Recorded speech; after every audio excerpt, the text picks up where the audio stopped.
자, 마켓 리더에게 듣는다 더 인터뷰 10 시간인데요.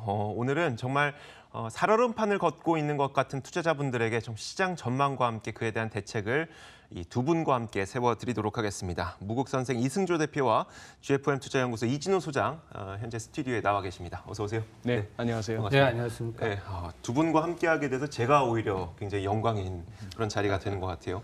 일단 두 분에게 좀 공통 질문을 먼저 드려보고 싶은데 일단 자세한 내용은 잠시 후에 저희가 다 듣겠지만 주식시장의 급락세는 일단 진정이 됐다고 보시나요? 어떻습니까? 네, 뭐 단기적으로 봐서는 일단 뭐 급락세가 멈출 만한 레벨입니다. 네. 그거는 일단 뭐 조금 더 기술적으로나 한번 살펴보시도록 하고. 네. 근데 단지 이제 아쉬운 거는 오늘 장세에서도 느끼시겠지만 이 어떤 지수 상승폭이 탄력적이라거나 네네. 아니면 우리 증시에 있어서 가장 중요한 수급 주체인 외국인들의 적극적인 매수가 뒤따르지 않는다 하는 부분. 일단 급락은 멈췄지만 여기서 이제 또 급반등을 기대하기도 만만치는 않다. 이렇게 말씀드려야 될 것 같습니다. 이승조 대표께서는 어떻게 생각하세요? 급락세는 좀 진정됐다고 보시나요?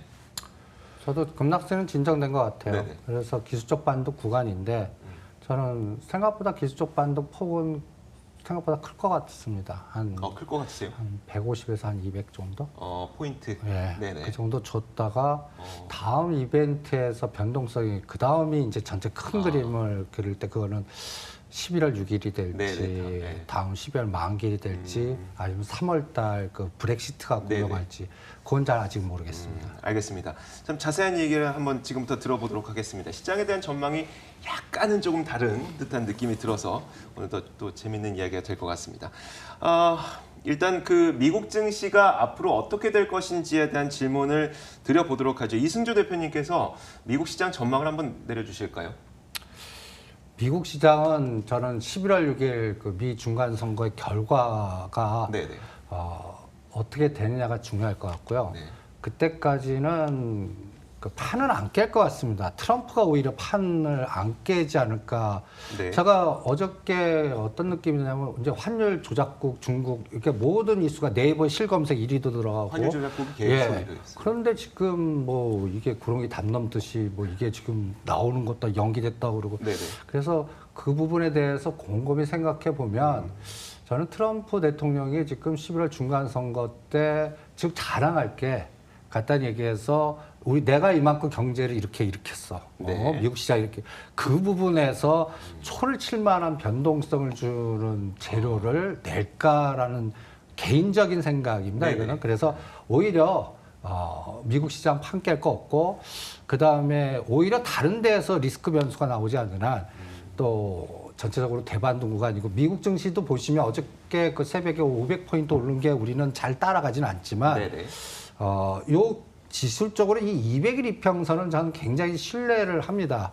그러니까 2만 4, 5천에서 지지해주고 대반등 구간에서 직전 고점은 돌파할 것 같지는 않지만 네. 여기서 지그재그만 좀 나와주면서 관망하지 않을까. 그럴 때 외부에서 찬물을 껴안는 변동성의 급락 에너지가 나오지 않는 한 저는 이번 한 달 동안은 애매하지만 그냥 대반등 구간 미국도 그렇고 우리도 그렇고 그리고 그거를 결정하는 부분은 11월 6일 날 선거 결과 거기에서 어떤 결과에 따라 트럼프의 정책 노선이 어떤 또 변동성을 줄지 거기에서 좀 판가름하고 싶습니다. 그 국채 금리의 상승은 어떻습니까? 최근 그 급락을 이끌었던 건 사실 국채 금리였으니까요. 국채 금리도 이미 그 여기서 한 단계 더는 12월 달 금리 인상 이후에 네. 미국의 금리 속도가 결정할 거지 네. 그 레벨은 이미 한 단계 온 것 같습니다. 네, 알겠습니다. 자, 그렇다면은 과연 금리 인상이 시장에 어떤 식으로 영향을 미치게 될 것인가도 궁금해져요. 말씀하셨던 것처럼 이미 레벨은 3% 이상으로 올라온 상태이기 때문에 속도가 더 중요할 것 같다는 말씀을 해주셨는데 네. 금리 인상 속도가 어떻게 될 것으로 보시고요. 그리고 또 그게 시장에 어떻게 영향을 미치게 될까요? 지금 이 그래픽은 그동안에 이제 연준이 금리를 올려온 속도나 우리 한미 기준금리 역전 상황 이걸 갖다 잘 보여주는 그래프죠. 지금 이제 우리 정권가에서도 계속 주목하고 있는 100bp 그 임계치에 이제 한 번 남았습니다. 네. 25bp 더 올리는 거. 지금 분위기로 봐서 이제 12월에 올리는 거 아니겠어요? 연준이 한 번 더 올리게 된다면 12월 올리고 그 전에 우리가 이제 당장 내일 금통위 아니면 11월 30일 남아 있는 두 번의 금리 인상 결정하는 금통위에서 한 번 정도 올린다면은 계속해서 이제 100bp는 면할 수 있다. 뭐 이런 정도의 이제 분위기인데요. 지금 이제 시장에서 점도표로 제시한 2020년 가면은 적어도 한 3.5% 간다 하는 그 얘기고 네네. 시장에서 이걸 갖다가 조금 100%다 믿어주지는 못하겠다 하는 얘기고 트럼프 대통령의 계속된 어떤 견제도 있고 그런 상황이죠. 그렇습니다. 지금 이제 저 부분을 가지고 우리 한국은행도 이제 고민스럽고 그가 뭐 연준도 요즘 워낙에 아무리 뭐 중앙은행의 독립성, 연준의 독립성을 얘기합니다만 그래도 미국의 대통령이자 임명권자가 뭐 수차례 얘기하잖아요. 어제도 또 한마디 더 했죠. 그런 상황이라면은 결국 이승조 대표님도 말씀하시고 지금 우리 투자 여러분들도 다 의식하고 계시겠지만 지금부터의 3주가 굉장히 중요합니다. 11월 6일 날 중간선거 그리고 나서 바로 이어서 7일, 8일 이틀에 걸쳐서 FOMC가 열리니까요. 네. 그 중간선거 결과에 따라서 트럼프 대통령이 돌변할 수도 있고 갑자기 착한 트럼프가 될 수 있는 거예요. 네. 중국하고도 막 좋은 게 좋다로 갈 수 있는 거고 네네. 아니면은 더 거칠어질 수도 있는 거예요. 선거의 결과가 본인에게 불리하든 유리하든 네네. 내가 더 힘이 생겼다고 싶어서 거칠어질 수도 있고 선거에서 공화당이 생각보다 많이 지는 쪽으로 결과가 나오면은 어쨌거나 남은 임기 동안에 더 여러 가지 이제 이 시나리오 저 시나리오가 가능하고 거기에 따라서 아마 연준도 굉장히 정무적인 감각을 발휘할 것 같습니다. 결국 거기서 뭐 점도표 같은 거 제시하지 않고 파월 의장의 그것도 없습니다만 네. 기자회견도 없습니다만 성명서에서 또 뭔가 달라질 수도 있고 아마 그 사이에는 이제 우리 시장이 뭐 그렇게 그거 하고 지금 이제 아까 조금만 이제 우리 이승조 대표님의 거기에 제 나름의 뷰를 네네. 한번 읊어보자면은 S&P 500 지수의 일목균형표가 참 재밌습니다. 물론 이 월가에서는 5일선, 100일선, 20일선, 50일선, 100일선, 200일선을 중시하는데 네. 우리 동양적인 이 일목균형표 이쪽에서는 뭘 얘기하는가 하면 말이죠. 이렇게 급락 나오고 나서 지금 반등 나오고 어제 상당히 인상적인 게 나왔죠. 근데 여기입니다, 여기. 여기가 보면은 아주 신랄같이 지금 구름대 색깔이 바뀌거든요.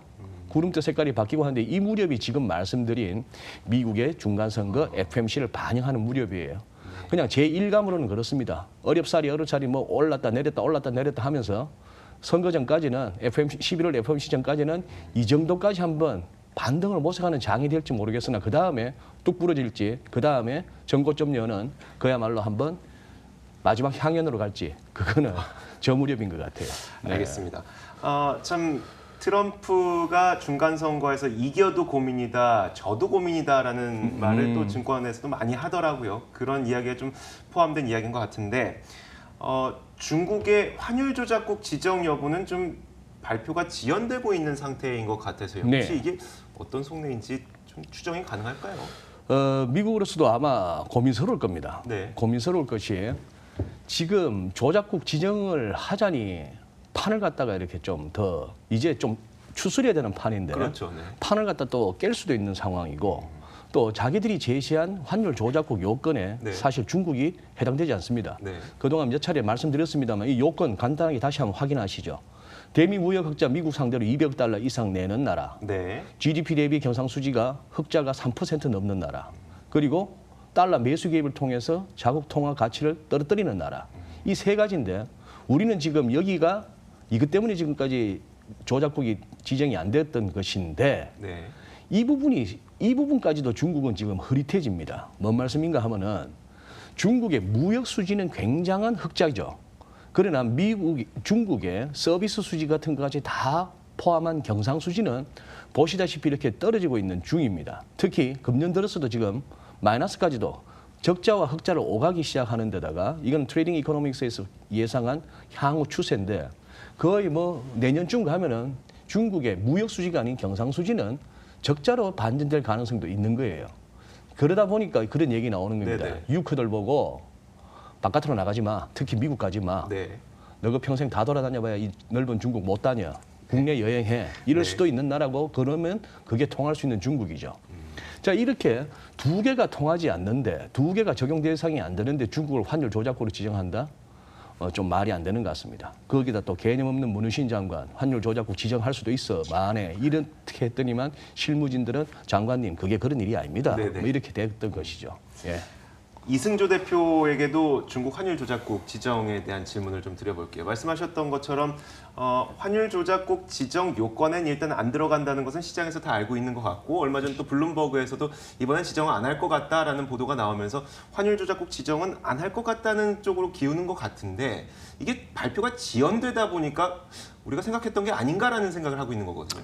그래서 그 정치적 성격의 장관급하고 네네. 실무자하고 지금 노이즈가 있는 것 같습니다. 네. 그러니까 이 스탠다드를 바꿔야만 그 환율 조작국이 되는데 네. 실무자 입장에서는 스탠다드를 내놨는데 그거를 어떤 명분 없이 바꾸기는 참 힘든 것 같고 네네. 근데 트럼프 대통령이나 장관급은 뭔가 여기서 한 번 더 공격을 할 때는 힘을 실어서 뭔가 그 룰을 어기더라도 네, 네네. 여기서 공격해야 중국의 어떤 방벽의 성이 무너질 텐데 네네. 이거를 이거기에 대한 노이즈가 지금 있는 것 같거든요. 그래서 저도 이게 늦어지는 거 보고 저는 솔직히 정치적 성향보다는 실무진이 이기고 있지 않나 뭐 이런 느낌이 들어서 네네. 우리한테는 좀 다행스럽다라는. 실무진이 이긴다는 거는 지정하기 어려운 쪽으로. 그러니까 그렇죠. 선거 이후로 좀 늦추시죠. 네네. 뭐 여러 가지 이런 그런 인터벌을 주는 것 같고 네네. 오히려 저는 이제 우리 투자자들이 봐야 되는 게 성장의 속도와 금리의 상대 속도 이게 제일 중요할 것 같아요.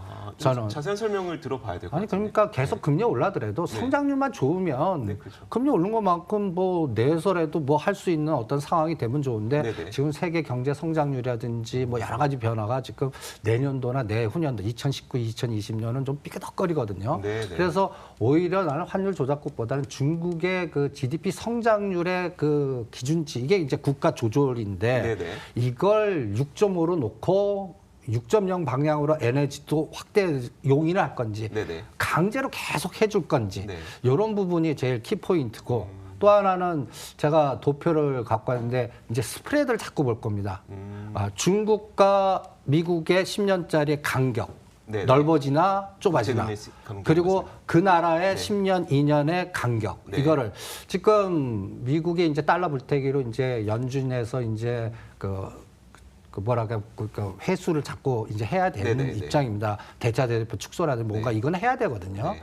그럴 때 솔직히 이제 나쁜 거를 소각해야 됩니다. 네. 이제 좋은 거보다는 뭐 모기지나 이제 나쁜 채권을 소각할 때 어떤 전략을 쓸지가 항상 상당히 좀 고민스럽고요. 그래서 요 도표를 보시면 10년짜리가 3.1이고 미국 2년이 2.8이에요. 네네. 그러면 중국 거를 한번 보죠. 중국 거도 10년짜리가 3.6이고 네. 2년짜리가 3.1입니다. 네. 그러니까 대충 2년이 미국 10년이고 10년인데 3.6인데 오차가 저는 솔직히 그렇게 크지 않다고 봅니다. 근데 중국의 이러한 기준 금리라든지 인하 정책 여러 가지 이렇게 보면 이게 점점 더 축소되는 분위기가 나올 것 같거든요. 장단기 금리 차가 줄어들게 되면서 역사적으로 봤을 때에도 장단기 금리 차가 줄어들거나 아니면 역전이 됐을 때 한 1, 2년 후에는 위기 상황에 처했던 것을 떠올리시는 그런 건가요? 그래서 네. 그 차이가 아직도 1년 내서 2년 남아 있는 것 같아요. 아직은 예, 경쟁. 아직은. 그럴 때 변화가 참 많을 것 같아요. 네네. 그 사이에 네. 정치권들의 전 나라들의 변화가 너무 많을 것 같고 네네. 여기에 선택안들도 너무 지금 미리 예측하기보다는 저는 전쟁터에서 그러니까 모니터 보고 미래 예측하지 말고 네. 직면에서 싸워서 여기가 현장이 진흙바닥인지 판타는 대로인지 그거 보고 조절하는 게 더 낫지 않을까라는 생각이 들더라고요. 네네. 그래서 오히려 지금은 미리 예측하고 대응할 때 실수를 많이 할 것 같고요. 지금 상황에서는 내가 헤지펀드나 여러 가지 전략가일 때 네. 지금 여기에서 최대 손실을 어떻게 관리해 주는지 그다음에 여기서 이익을 극대화하려면 어떤 전략을 쓸 건지 네네. 이런 전술 전략적인 측면으로 오히려 저는 그래서 거시적으로 보지 말고 네. 그냥 싸움판의 현장 전문가 위주로 지금 시장을 접근하는 게 어떻겠나. 맞추는 건 참 어려울 것 같아요. 그래서 맞추는 방향을 잘못하다가 어느 질곡에 빠져서 굉장히 크게 다칠 것 같아요. 맞아요. 그래서 오히려 지금 시장은 내가 내 사이즈를 알고 리스크 관리할 수 있는 수준에서 네. 현장에서 그 에너지가 상방향으로 갈지 하방향으로 갈지 예측보다는 상방향 가면 거기 따라붙고 하방향 가면 끊어주고 네네. 하는 그러한 그 실행력이 더 중요한 구간이 아닌가. 그걸 저는 내년 상반기까지 이 전략이 제일 낫지 않을까라는 생각이 듭니다. 그 이진우 소장께서 이제 얘기를 네. 듣는 동안 계속 좀 웃음을 지으셔서 예, 뭐 예. 하실 덧붙여 주실 말씀이 있으시지 않을까 싶은데. 아니요. 그냥 이승조 대표님 말씀이 공감하면서 너무 재밌었어. 알겠습니다. 네. 그럼 그 전략에 대해서 좀 비슷하게 생각하고 계시나 보네요. 전략이라. 네. 예. 뭐 우리 시장에서 자주들 하시잖아요. 특히 이제 급락장이 나오고 나면 역시 주식은 예측보다 대응이야. 네, 그렇죠. 네. 예. 뭐 알겠습니다. 그런 얘기가 나올 수밖에 없는 상황입니다, 지금은. 이건 어떨까요? 미국과 중국의 무역 전쟁이 사실 연초까지만 하더라도 이제 11월 6일 중간 선거가 될 때쯤이면 거의 다 완료가 될 거고 불안감도 좀 많이 사그라들지 않을까 싶었는데 지금 나오는 이야기들은 아까 말씀드렸던 것처럼 트럼프가 이겨도 고민이고 저도 고민이다라고 할 정도로 계속 장기화될 가능성이 더 높게 쳐져 있는 것 같아요. 어떨까요? 무역 분쟁은 계속 이어진다고 하더라도 시장의 불안감만 사라진다면 그래도 또 투자자 입장에서는 좋을 것 같은데 어떤 식으로 될 것 같으세요? 그래서 저도 트럼프는 예측 불가능한 분이에요. 네네. 진짜. 그런데 저는 그거를 중국의 아까 이야기로 대응이 네. 지금 보유하고 있는 미국 그 중국의 국채 규모가 보니까 1조 한 1.2조 달러 정도 되거든요. 네네. 이거를 매도하는지 안 하는지 갖고 좀 판단을 해요.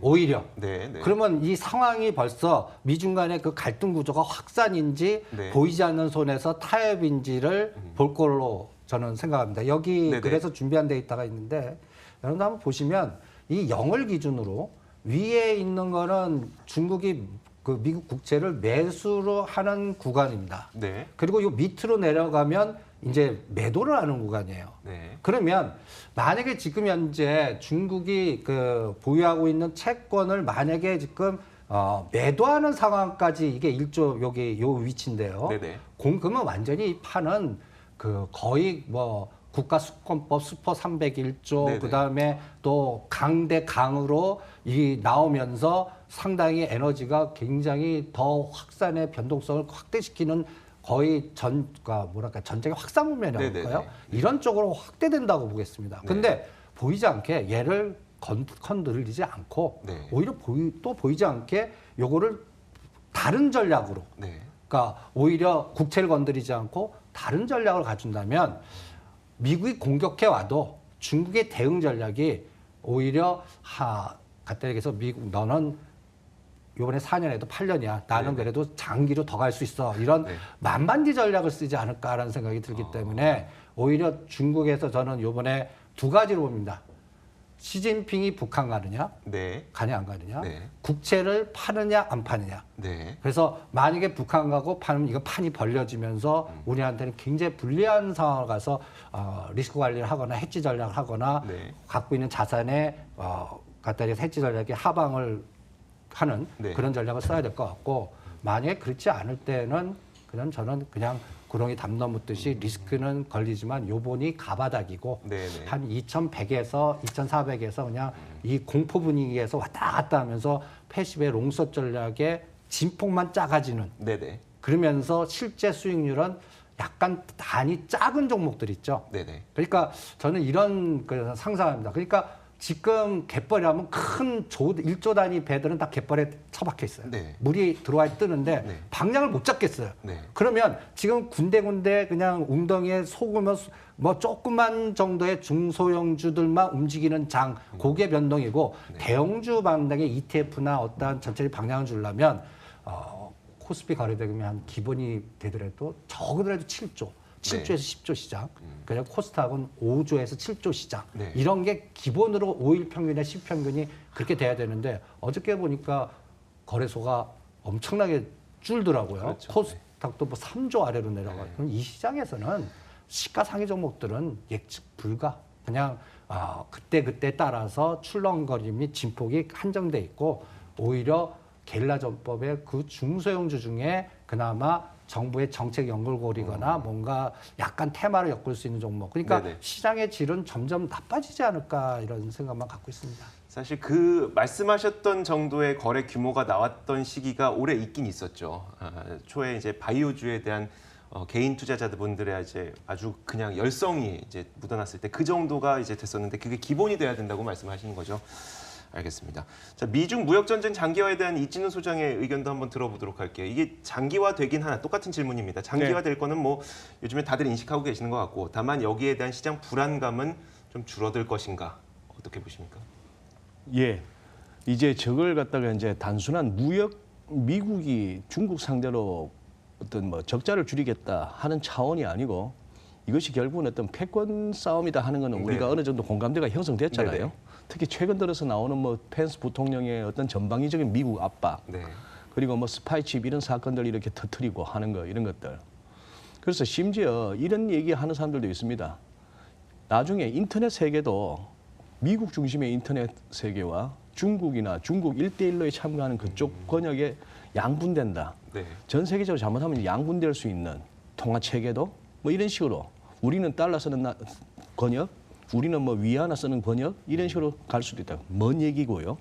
그리고 아마 패권 싸움이란 차원에서는 이게 끝도 없이 갈 겁니다. 단지 이제 무역 전쟁이라는 거는 지금까지 나오는 수출입 지표 같은 거 봤을 때는 중국의 대미 수출 여전히 좋고 네. 대미 흑자 오히려 늘고 지금 이거 관세 때려가지고 무슨 효과 나? 아니면 관세 때문에 지금 어떤 일시적으로 나타나고 있는 앞당겨서 막 밀어내기 이런 거야? 이런 것들은 이제 판단하기가 쉽지 않은 그런 상황이죠. 뭐 장기적으로 간다 하는 거는 이제 염두에 두셔야 되겠고 궁극적으로 봐서는 뭐 단순한 2025년까지 중국 제조 차원이 아니고 앞으로 뭐 우리가 얘기하는 4차 산업혁명 무슨 뭐 5G 세계, AI, 빅데이터 이런 것들까지 염두에 두고 길게 본다면은 늘 티격태격할 겁니다.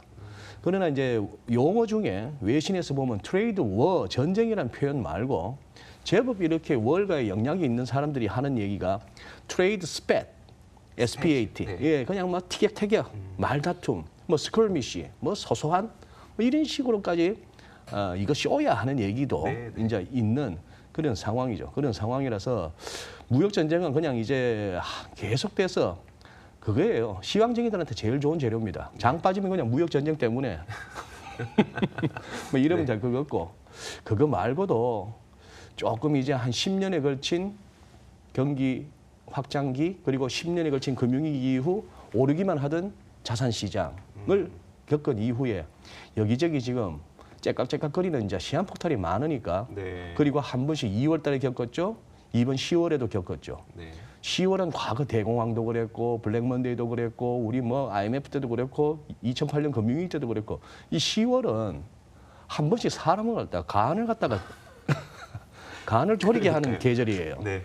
그러니까 이런 장을 겪었으니 살필 건 굉장히 많습니다. 유럽 쪽 가면은 뭐 브렉시트 있고 이태리, 그리스 늘 찝찝하고 중국 저 자체만 하더라도 뭐 갑자기 뭐 철강 회사들 뻥뻥 자빠집니다. 은행들 뭐 자빠집니다. 그림자 금융 쪽에서 뭐 갑자기 야반 도주 나옵니다. 이 소리가 또 언제 나올지 그런 상황에서 이 급락 그리고 제일 힘든 거는 지금 한 이틀 정도의 급반등에 또 혹시나 너무 고무될까 봐서 드리는 말씀인데 이런 장이 왔을 때 제일 힘든 이유는 뭐죠? 갑자기 물린 세력이 또 많이 늘었기 때문에 네. 그게 이제 괴롭고 힘든 겁니다. 네. 그 원래는 미중 무역 전쟁이 장기화될 것으로 보이기 때문에 그럼 우리는 위험 자산의 비중을 좀 줄여야 되냐라는 질문을 좀 드리고 싶었었는데 네. 말씀을 들어보니까 그런 것보다는 이제 워낙 10년간의 주식시장이 올라온 상태에서 네. 최근 들어 확실히 고액 자산가들은 현금 비중 늘리고 오히려 채권을 사고 이런 모습을 보이고 있다고 언론 보도를 통해서 많이 봤거든요. 네. 그렇다면 우리도 위험 자산을 좀 줄여야 되는 상황인가요? 미중 무역 전쟁을 떠나서라도? 좌우지간 시장에서 잔패가 굵었던 지인들 가운데 이런 얘기 듣고 있습니다. 내가 현금 비중 요새 한 5, 60% 이상 내가 현금 들고 있으니까 이 장이 겁이 안 난다. 네네. 많이 빠지면 또 사면 되잖아. 뭐 이런 얘기도 하고 좋은 주식은 그래도 한 반년 버티면 그래도 가잖아. 네. 뭐 이런 얘기도 하긴 합니다.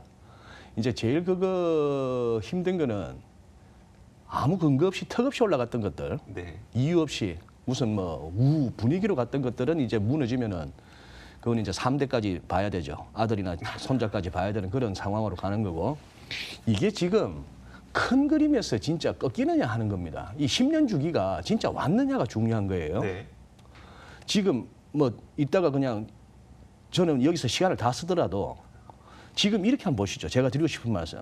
코스피 보시죠. 코스피 보시면은 지금 이 갭을 채울 수 있어야 그다음에 우리가 더를 얘기할 수 있습니다. 네. 이 갭이란 건 2220포인트예요. 네. 지금 아직도 2160라운드죠. 이거 한 80포인트 더 가야 이 갭을 채웁니다. 자, 그다음에 코스피 위클리로 보시면은 우선 이 선이 깨졌던 건 큽니다. 이 선이 깨지니까 위클리로 그냥 손절이 나오면서 이렇게 훅 왔는데 지금 이 레벨은 뭐냐 하면은 뭐 트럼프 랠리 이런 거 따지지 마시고 우리한테 있어서 코스피의 바닥은 1800이야 하는 건 인정하시죠. 네. 1800부터 한번 피보나치를 한번 꺼보니까 러플리 이번 급락으로 흔히 말하는 61.8% 근접했으니까 이 정도면 된 거 아니야? 라고 생각할 수 있는 거예요.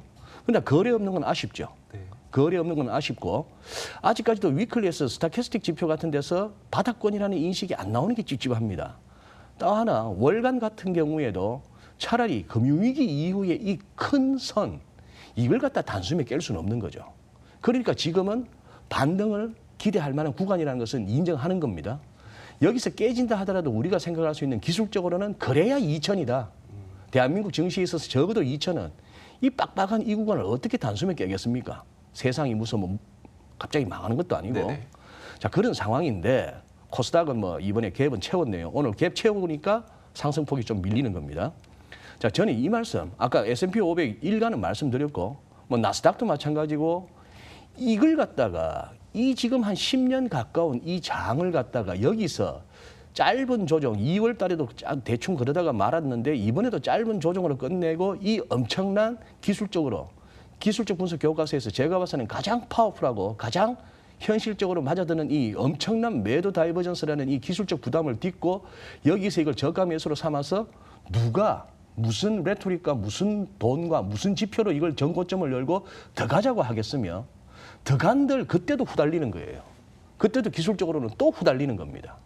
그런 상황이니까 지금 우리가 분명 뭐 트럼프 대통령이 아무리 시장을 추스르고 연준이 립서비스를 한다 이렇게 나온다 하더라도 지금 이 장은 그리고 뭐 현금 들고 조금만 더 빠져나가는 세력들이 여기저기 즐비한다 하더라도 이 장에 있어서 우리가 계속해서 조심스럽게 가야 된다는 거죠.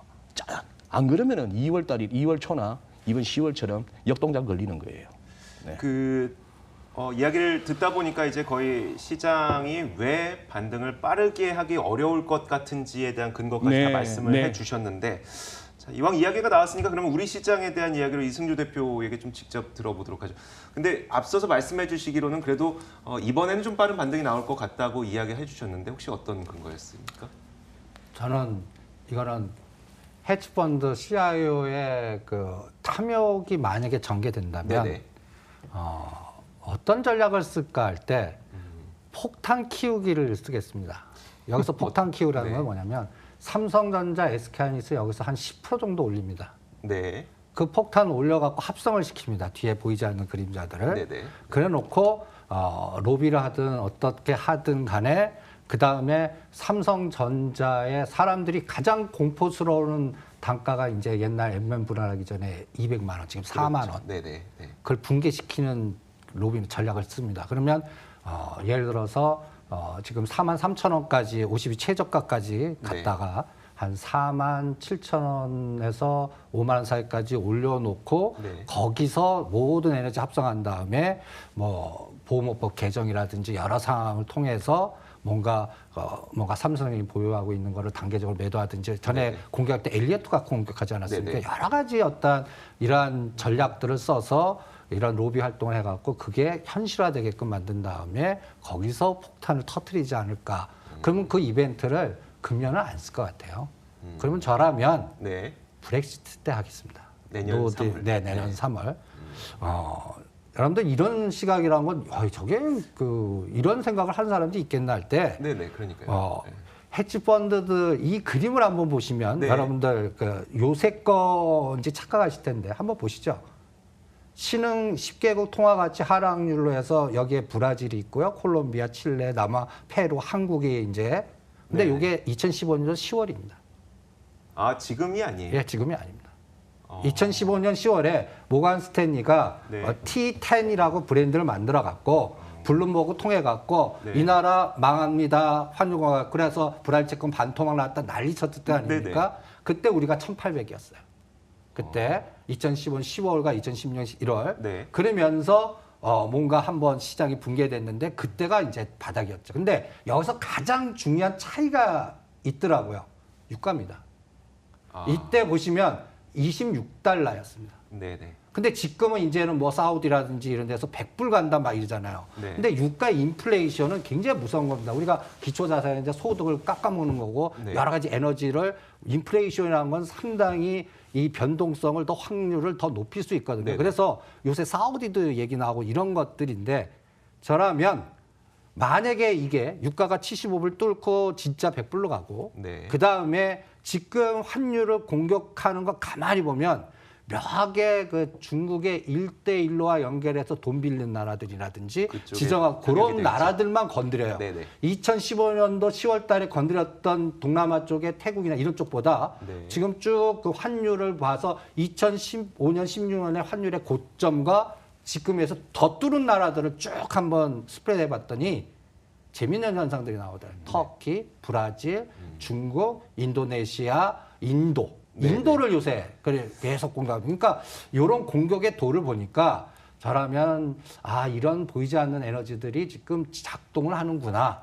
그래서 유가 부분을 건드릴 수 있는 게 가장 키포인트겠구나. 그래서 아까 저는 중국의 환율을 채권을 파느냐 요구하고 네네. 그다음 유가가 75불을 치고 나가는 환경이 터키나 시리아나 사우디나 이게 여기에서 연동돼서 이게 곧 유럽 경제와 중국을 건드리는 거거든요. 네네. 이것이 확산되면 이 장은 진짜 2천을 깨서 가장 비관론으로 보시는 분들이 다시 1800 시나리오를 네네. 보시더라고요. 그거 구경하는 거고 만약에 그런 전략이 아니고 유가가 이제 75불에서 오히려 70불을 내려가고 네네. 그다음에 환율도 뭐 이번 위험선을 다 넘어가지 않고 진정되고 그 중국이 7달러 선을 이번에 안 돌파하고 여기서 꺾여 내려가서 네. 다시 뭐 한 박스 전략이라든지 옆으로 횡보하는 전략만 나오면 저라면 뭔가 그 이 프로그램 매매나 여러 가지 형태에 의해서 뭔가 에너지가 좀 한 단계 올라가지 않을까. 그러니까 조금 뭐랄까 그 시장 전략가하고 조금 다른 시각이죠. 네네. 예. 그런 시각으로 한 1, 2개월을 봅니다. 그래서 1, 2개월 동안 12월 만기 구조로 선물 그래서 저는 이제 이번 목표를 네. 파생 전략으로 그 기준을 어디까지 공격할 건가 그거를 갖고서 저는 솔직히 판단하고 삼성전자하고 SK 하이닉스 갖고 전체적인 시장의 에너지를 좀 판단합니다. 네네. 그래서 제가 얼마 정도 나왔죠? 좀 더 말씀하시면 예, 됩니다. 네. 요렇게 한번 요걸 잡아보시죠.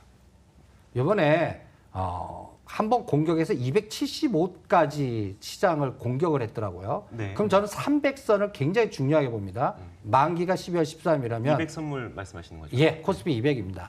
300선을 딱 거놓고 290선을 거놓고 그럼 여러분들이 인식이 딱 안 올 텐데 290을 여러분들 그냥 2250 정도 잡아주십시오. 네네. 예, 그 약간 오차는 있을 텐데 네. 2250 그리고 280이 이제 돌파를 시도를 했어요. 네. 그래서 280을 지지해주고 여기서 10포인트 에너지가 종합주가 지수가 70에서 100입니다. 아까 부사님께서 얘기한 2200과 2250이 네네. 저항의 지지가 되고 뚫어주는 에너지가 나와야 뭔가 그러면 저라면 그걸 뚫게끔 만드는 작업을 할 것 같습니다. 그게 삼성전자 한 4만 5천 원 만들고 네. SK하이닉스 한 7만 5천, 7만 그럼 떨어진 거에 반 정도거든요. 네. 그러면 사람들이 그래프로는 이제 됐습니다. 그때 거래량이 들어올 것 같아요.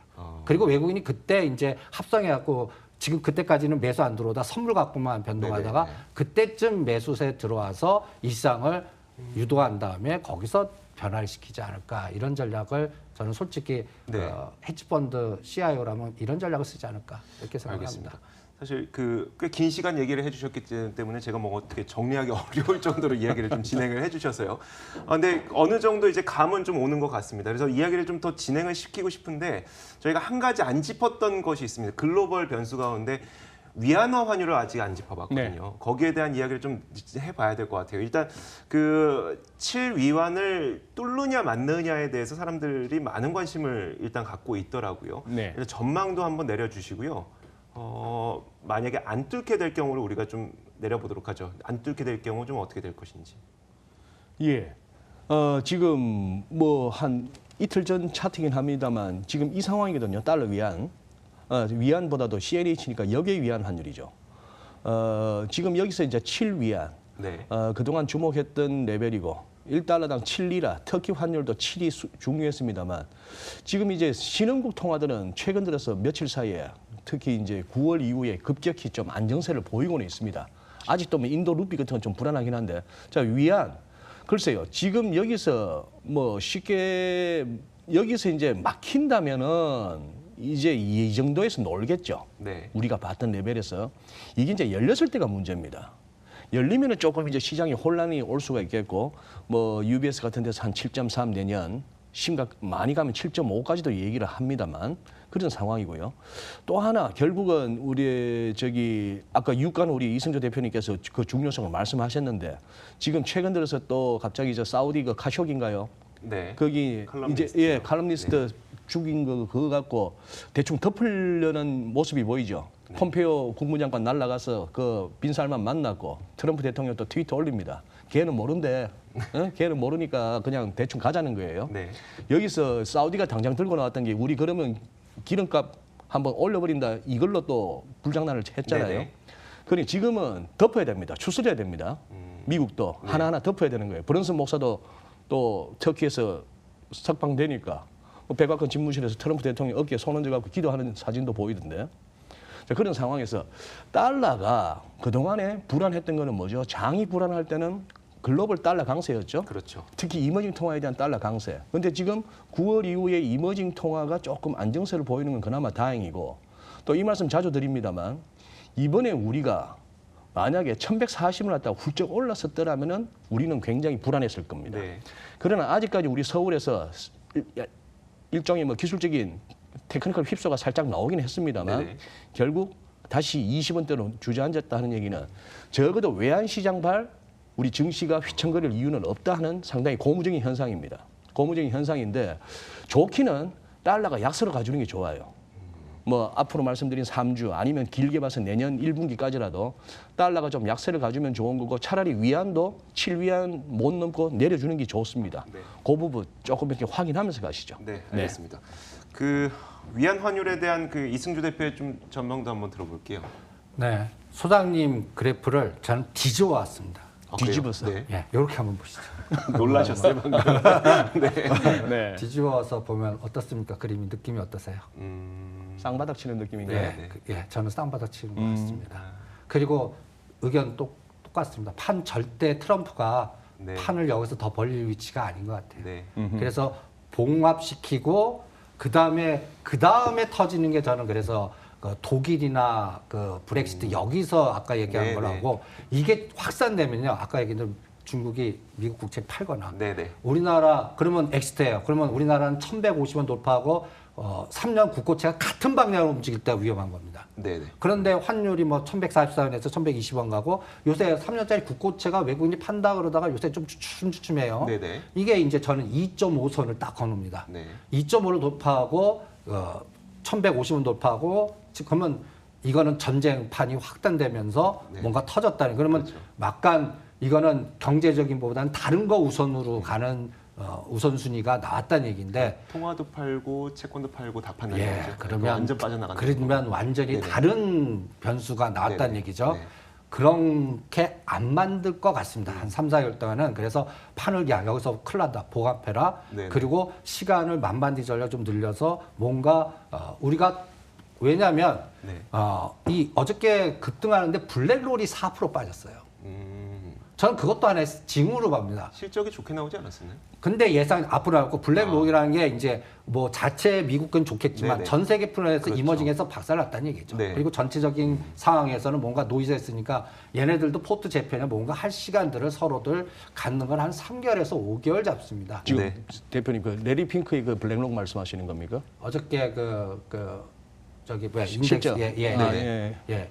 어저께 급등하는 상태에서 그 종목만 그냥 그 급락을 했습니다. 그래서 이런 것들이 그래서 판을 저는 봉합하고 약간 트럼프도 시간을 한 그러니까 11월 6일 날 네. 이것부터 먼저 하자. 우선순위. 그러니까 뭐 북미 회담에 다른 것도 다 좀 밀어놓고 여기서 뭔가 풀어나가는 순서를 밟고 있지 않을까. 그래서 그 틈새를 네. 저는 오히려 빠져나오는 구간으로 올려놓고 죽이는 걸로 전략화시켜서 가지 않을까.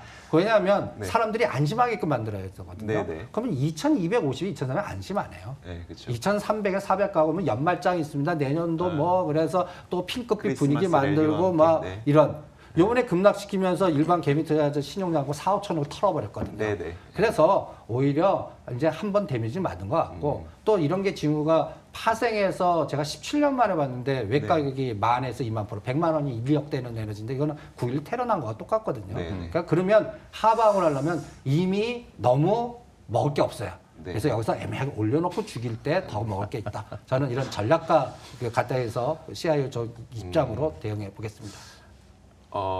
굉장히 두 분이 비슷한 듯 정말 많이 다르신 것 같습니다.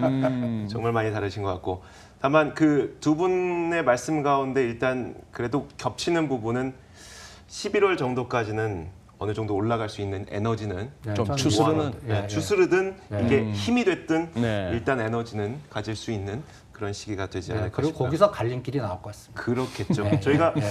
만약에 기회가 된다면 뭐 진짜 다시 한번 두 분을 한 11월 초에 다시 부르고 싶은 생각이 있습니다. 저희가 더 물어볼 게 많긴 하지만 오늘은 일단 두 분을 여기서 보내드려야 될 것 같습니다. 자, 지금까지 무국 선생 이승조 대표와 GFM 투자연구소 이진우 소장과 함께 더 인터뷰 10 진행해봤습니다. 자, 오늘 말씀 고맙습니다. 예, 감사합니다. 네. 자, 탐나는 주식 2PM도 여기서 인사를 드리겠습니다. 여러분들은 이 내용을 궁금하신 분들 MTN 홈페이지를 찾아서 들어오시거나 아니면 유튜브를 통해서 다시 한번 감상하실 수 있습니다. 자, 오늘 탐나는 주식 2PM 여기서 인사드리도록 하겠습니다. 시청해주신 여러분 고맙습니다.